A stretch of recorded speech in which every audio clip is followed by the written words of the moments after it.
আফগানিস্তান থেকে রীতিমতো আলটিমেটাম দিয়েই হটানো হয় মার্কিন নেতৃত্বাধীন সামরিক জোট ন্যাটোকে। এরপর ক্ষমতা দখল করে বর্তমান সরকার। তবে শাসনে থাকা গোষ্ঠীটিকে এখনো স্বীকৃতি দেয়নি বিশ্বের কোনো দেশ। তবে ঠিকই আফগানদের কাছে টানছে চীন। কিসের স্বার্থে বেইজিং আগাচ্ছে তা নিয়ে গবেষণা শুরু হয়ে গেছে।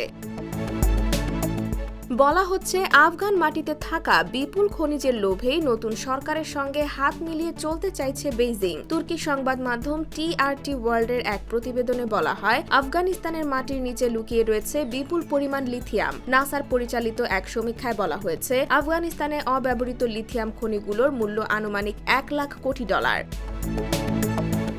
আফগানিস্তানের রেহারাত থেকে নুরিস্তান প্রদেশ পর্যন্ত লিথিয়াম খনি আছে বলে জানা যায়, যার দৈর্ঘ্য 850 থেকে 900 কিলোমিটার এবং প্রস্থ 150 থেকে 200 কিলোমিটার। ধারণা করা হচ্ছে এসব খনির জীবনকাল প্রায় 70 বছর। 80-র দশকে সোভিয়েত খনি বিশেষজ্ঞরা প্রথম এসব খনি আবিষ্কার করে। পরে মার্কিন ভূতাত্ত্বিকদের একটি দল বিষয়টি প্রকাশ্যে আনে।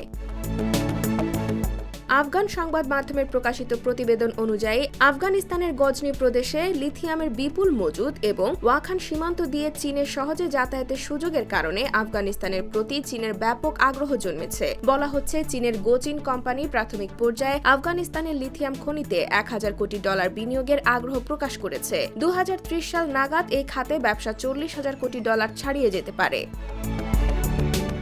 জানা যায়, ইসলামিক গোষ্ঠীটি ক্ষমতায় ফেরার পর আনুমানিক 500 চীনা ব্যবসায়ী আফগানিস্তান সফর করেছেন। মূলত আফগান প্রাকৃতিক সম্পদ পরখ করে দেখাই তাদের ওই সফরের উদ্দেশ্য ছিল। বেশিরভাগ চীনা কোম্পানি ও তাদের বিনিয়োগ খনি ও খনিজ উন্নয়নের ওপর জোর দিচ্ছে। বর্তমানে 20টিরও বেশি চীনা প্রতিষ্ঠান আফগানিস্তানে কাজ করছে এবং শতাধিক চীনা কোম্পানি দেশটির খনিতে কাজ করার জন্য আফগানিস্তানের খনি মন্ত্রণালয়ে তাদের নাম নিবন্ধন করেছে। IBTV USA, new York.